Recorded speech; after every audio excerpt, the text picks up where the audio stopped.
malgré la guerre qui fait toujours rage l'Union européenne.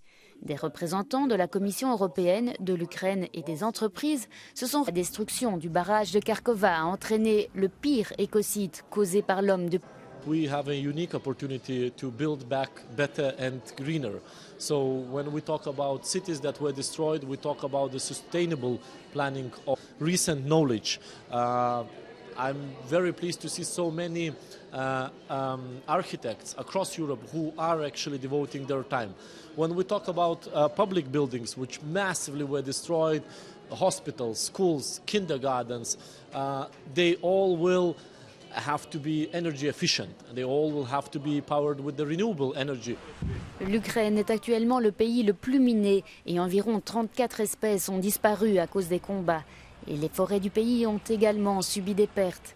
Mais le plus grand défi n'est pas seulement de restaurer la nature, mais aussi d'avoir une économie climatiquement neutre après la fin de la guerre. Pour ce faire, l'Ukraine doit transformer son réseau énergétique et reconstruire les bâtiments publics et résidentiels dans un souci d'efficacité énergétique. La reconstruction de l'Ukraine est une opportunité tentante pour de nombreuses entreprises européennes qui ont déjà manifesté leur intérêt.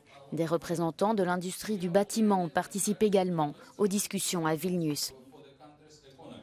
We are not talking about just international support, like directly support to restore something. No, we are talking about some investments. And first of all, we need to cooperation with investors to build new facilities, to build new technologies, to build new maybe industries, but using best available technologies in a European way, like in European legislation signed. Selon la Commission européenne, la reconstruction de l'Ukraine aura un coût énorme que la Russie devra payer. Un autre défi sera de convaincre les 6 millions d'Ukrainiens vivant actuellement en Europe de rentrer chez eux et de contribuer à la reconstruction.